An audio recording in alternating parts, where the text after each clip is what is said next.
Hello मेरे प्यारे बच्चों, क्या हालचाल? सब मस्त? तो बेटा इस सीरीज को बढ़ाते हैं आगे, क्रैश कोर्स को, अपने बोर्ड परीक्षा 2024 की तैयारी को। तो बेटा लेक्चर नंबर 29 एक नई कंसेप्ट के साथ। तो बच्चों आज हम सीखेंगे बहुत ही महत्वपूर्ण कंसेप्ट ये है, इस पे बेस्ड प्रॉब्लम्स भी आती हैं, प्रॉब्लम्स में बताऊंगा बाद में आपको। कंसेप्ट बेटा ये है कि दो समांतर अनंत लंबाई के धारावाही तारों वायर के बीच चुंबकीय बल means magnetic force between two infinite parallel current carrying wires. ठीक है बेटा, ये देख लीजिए, दो जो है infinitely long current carrying wire है। मान लीजिए इनके बीच का डिस्टेंस r है और इसमें विद्युत धारा I1 और I2 एक ही डायरेक्शन में फ्लो हो रही है, एक ही डायरेक्शन में फ्लो हो रही है विद्युत धारा। ठीक है, ये एक दूसरे के समांतर है, मतलब उनके बीच की लंबवत दूरी r है। अब मुझे देखना है क्या इन दोनों बलों के बीच कोई फोर्स लग रहा है, कोई चुंबकीय बल कार्य कर रहा है। अगर कार्य कर रहा है तो उसका नेचर किस प्रकार का है, ये सब प्रतिकर्षित करेंगे या फिर आकर्षित करेंगे या फिर प्रतिकर्षित करेंगे। तो बेटा समझते हैं, देखो, और इसके लिए मुझे सूत्र स्थापित करना है। मोस्ट इंपोर्टेंट क्वेश्चन, जो भी हम आपको क्वेश्चन करवा रहे हैं वो अच्छे से आप पेपर पेन की सहायता से घर पर प्रैक्टिस करते रहिए, बहुत इंपॉर्टेंट है क्वेश्चन। और इसी में आता है, इसी के आगे है प्रश्न जो है कि 1 एम्पियर की परिभाषा लिखो।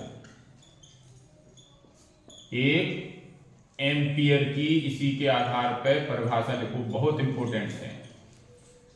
ठीक है, ये आप मान लो प्रश्न आया है।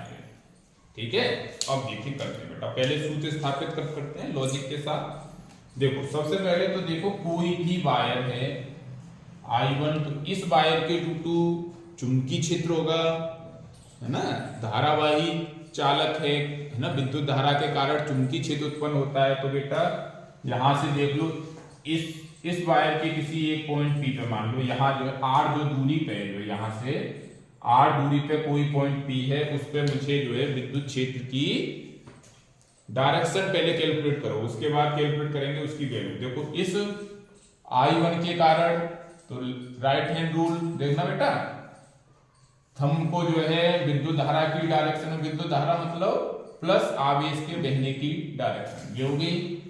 देखो बिंदु P कहां जा रहा है, अंदर की ओर। देखो बेटा अंदर की ओर, तो यहाँ पे जो है पहले से चलो ये विद्युत क्षेत्र जो है अंदर की ओर कार्य कर रहा है। इस पे देखिए जो है I1 के ड्यू टू जो विद्युत क्षेत्र है, मान लो V1 हो गया, सॉरी विद्युत क्षेत्र नहीं बेटा, क्या बोल रहा हूँ, चुंबकीय क्षेत्र की तीव्रता। ठीक है, क्या हो जाएगी V1, सूत्र आपको याद होना चाहिए, V0/4π2 I1 ओवर R। बिल्कुल बच्चा क्लास का सिंपल सा। बताओ यहाँ पे कोई प्रॉब्लम नहीं है? कोई प्रॉब्लम? अब देखो इस वायर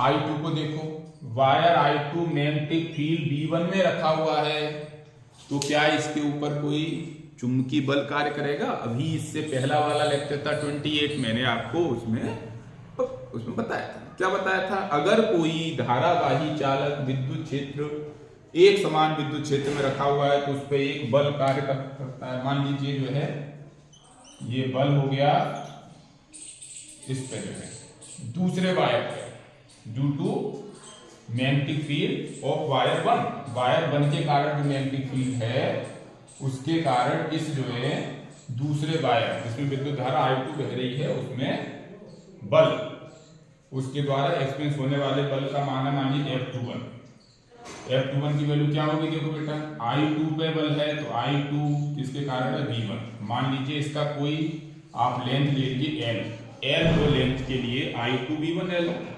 समीकरण नंबर 2।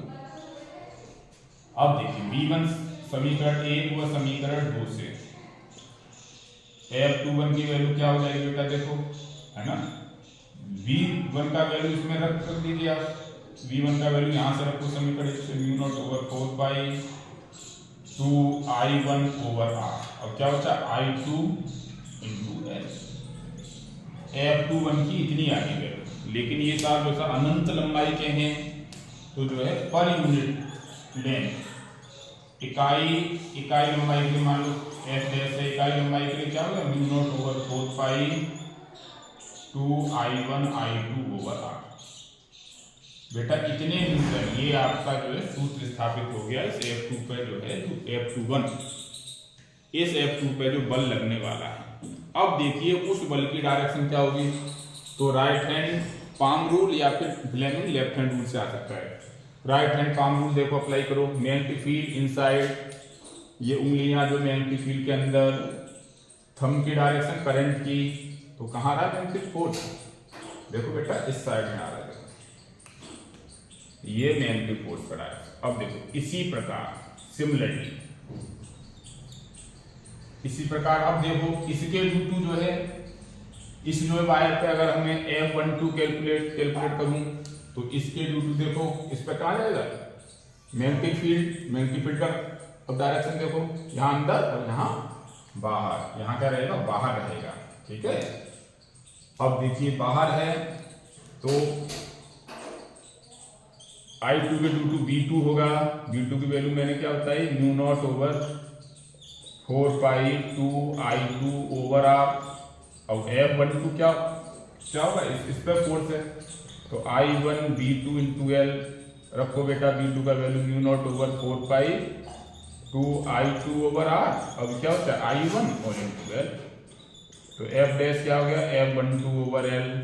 तो दोनों पे जो है बल समान पर लगेगा, बल क्या है ना, देखो बेटा आ रहा है, F डैश की वैल्यू म्यू नॉट ओवर 4 पाई 2I1 I2 ओवर R। इसका मतलब दोनों ही जो है तार एक दूसरे पर समान बल आरोपित कर रहे हैं, दोनों एक दूसरे पे जो है, दोनों के बीच में अब लगने वाला बल ये है, ठीक है। अब देखो बेटा इसका डायरेक्शन, तो देखो राइट हैंड, अब देखिए ये मैग्नेटिक फील्ड बाहर की ओर, ये साइड की ओर, तो कहाँ आ रहा है, देखो रेखाएं जो आपकी फिंगर्स हैं वो बाहर की ओर मैग्नेटिक फील्ड, ये विद्युत धारा की डायरेक्शन ये कहाँ जा रहा है ना, हथेली आपकी जो है इस साइड में आ रही है, तो जो है इस साइड, मतलब अगर जो है दो तारों के बीच विद्युत धारा समान डायरेक्शन में बह रही है तो उसमें जो भी बल लगेगा वो कैसा रहेगा, आकर्षण का बल रहेगा,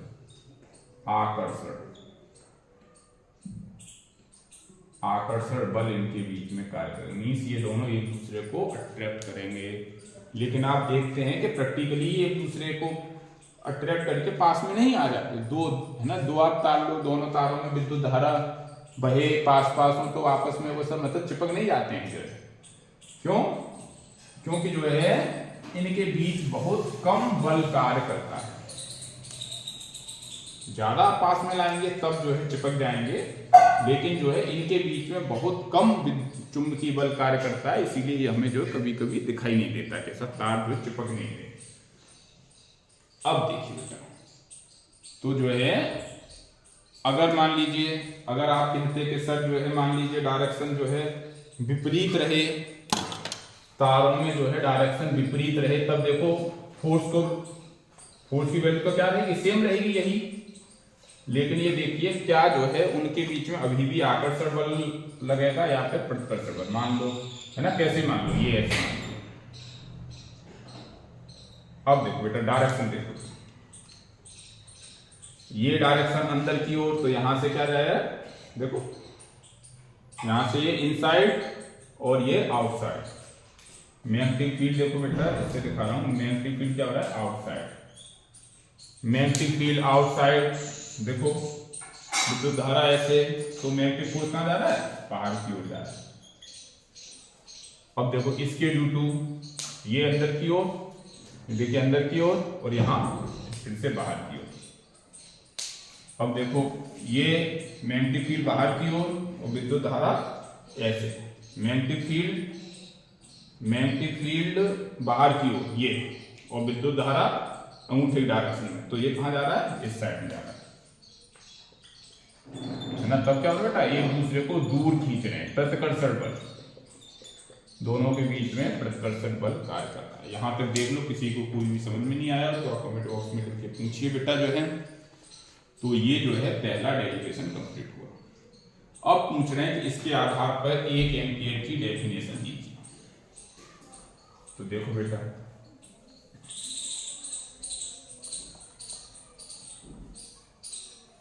सूत्र आपको मालूम है, एफ डैश इक्वल टू लिख देता हूं ऊपर फिर से, F dash equal to mu naught over 4 pi two I1 I2 over all R. तो क्या चाहिए, सारी डेफिनेशन सूत्र से आते हैं। मुझे I1 I2 की वैल्यू चाहिए 1 एम्पियर। तो क्या करें बेटा, इकाई विद्युत धारा को मुझे जो है अब डिफाइन करना है। तो मान लीजिए दो जो है सीधे अनंत लंबाई के तार हैं, जिनके बीच की दूरी 1 मीटर है। इनके बीच में कोई भी माध्यम नहीं है, वैक्यूम है या फिर एयर है। तो इन तारों पर देखिए, आर की वैल्यू मैंने क्या रख दी, 1 मीटर हो गई, I1 I2 भी 1 हो गया। तो इकाई लंबाई, तो तारों की इकाई लंबाई पर लगने वाला बल क्या हो गया, 2 म्यू नॉट ओवर 4 पाई मीन्स 2 × 10⁻⁷ न्यूटन पर मीटर। इकाई लंबाई पर 2 × 10⁻⁷। देखो कम है कि नहीं बल। अगर कार्य कर रहा है, मान लीजिए अगर दोनों में डायरेक्शन सेम है,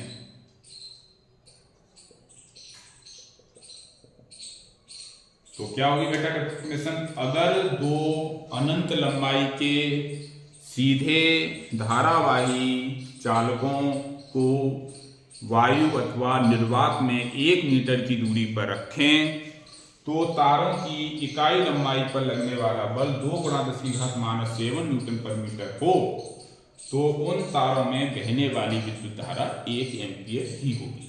लिख लो इस बात, ठीक है। तो यहां तक किसी को कोई प्रॉब्लम, ठीक है। तो जो है अब करते हैं बेटा अगला टॉपिक।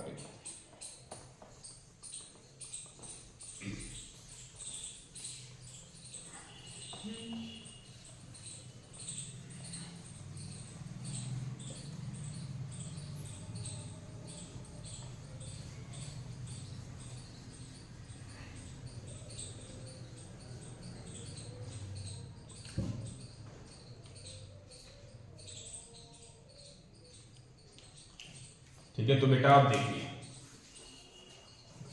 अब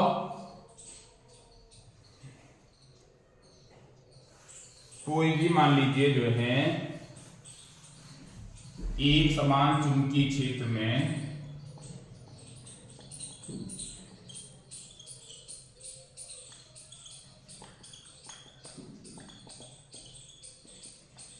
में रखी आयताकार कुंडली या कोई भी मतलब कॉइल है, आयताकार कॉइल या लूप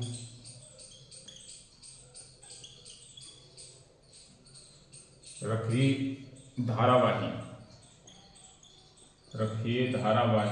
आयताकार लूप पर बल आघूर्ण की गणना करो, है ना। बहुत छोटा सा टॉपिक है ना, की गणना करो। ये बेटा आपका प्रश्न आ गया, ठीक है। समझ लो क्वेश्चन आप जो है। तो देखो बेटा, इसमें आपको क्या करना है, कोई भी एक आयताकार कुंडली आपने ली बेटा, ये आयताकार कुंडली, मान लीजिए इसमें विद्युत धारा इस प्रकार से बह रही है। विद्युत धारा का मान सब में समान होगा। ये यूनिफॉर्म मैग्नेटिक फील्ड में रखी हुई है, मान लीजिए नॉर्थ पोल है, साउथ पोल। तो देखिए सिंपल वाला केस लेके आप कर लो इसे जो है। सिंपल वाला केस मान लीजिए इस जो है, जो आयताकार आपकी लूप है, आयताकार कुंडली है, वो जो है उसका तल और चुंबकीय क्षेत्र का तल एक ही है। मतलब ये भी ऐसे रखी है और चुंबकीय क्षेत्र भी जो है इसी प्रकार से इसी तल में लगा हुआ है।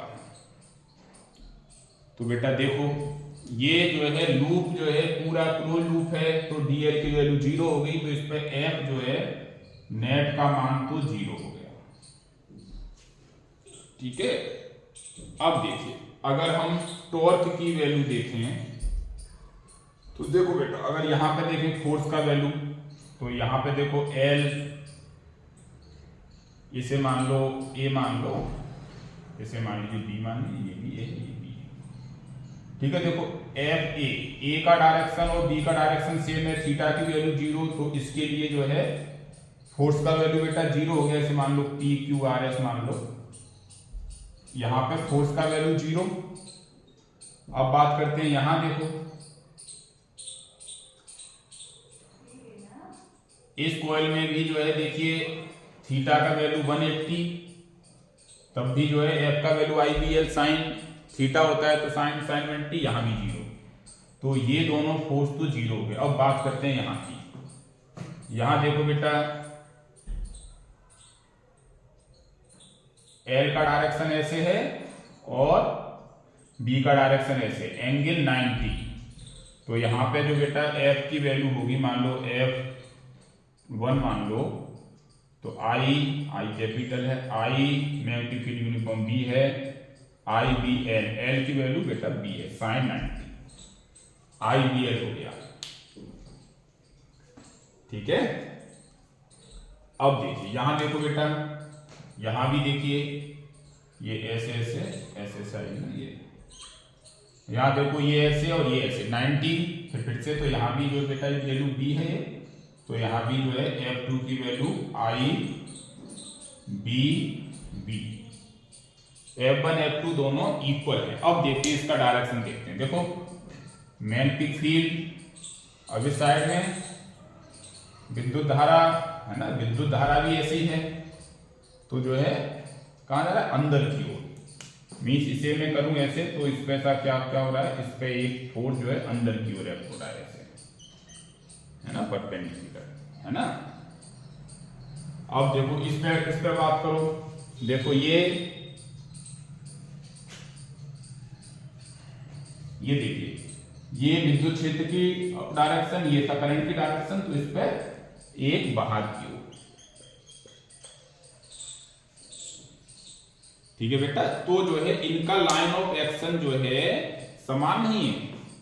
अब ये दोनों एक दूसरे से कैंसिल आउट नहीं हो रहे, इक्वल हैं। नेट फोर्स तो हाँ, नेट फोर्स 0 है अभी भी, लेकिन जो है क्योंकि ये दोनों इक्वल है और दोनों का डायरेक्शन भी अपोजिट है, लेकिन अब टॉर्क 0 नहीं है बेटा, टॉर्क की वैल्यू इस केस में अब 0 नहीं है।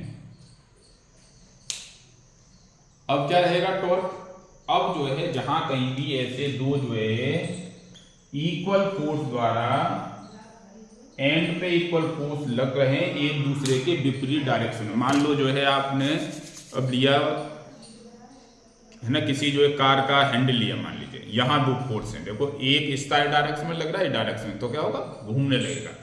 एक किसी अक्ष के परत, कोई भी एक अक्ष ले लो, अक्ष के परत घूमने लगेगा, तो इसमें जो टॉर्क की वैल्यू क्या होगी, कोई भी एक फोर्स और इन दोनों के बीच की लंबवत दूरी। तो लंबवत दूरी बेटा कितनी है, यहां लंबवत दूरी देखो, दोनों के बीच की लंबवत दूरी a है, तो क्या आ गया है ना, लंबवत दूरी a। तो देखो f का वैल्यू क्या है, f का वैल्यू IBB इंटू a, तो क्या होगा IB और BA क्या होगा, एरिया IBA, टॉर्क की वैल्यू होगी है ना। अगर इसमें n टर्न होते तो NIA भी हो जाता है। तो ये जो है आपके टॉर्क का जो है एक्सप्रेशन आ गया। ये टॉर्क का एक्सप्रेशन आपको ड्राइव पे समझ करना है, ठीक है बेटा। तो ये जो है आपके एग्जाम में आया, तो आप इस टाइप से ऐसा करके आ सकते हैं।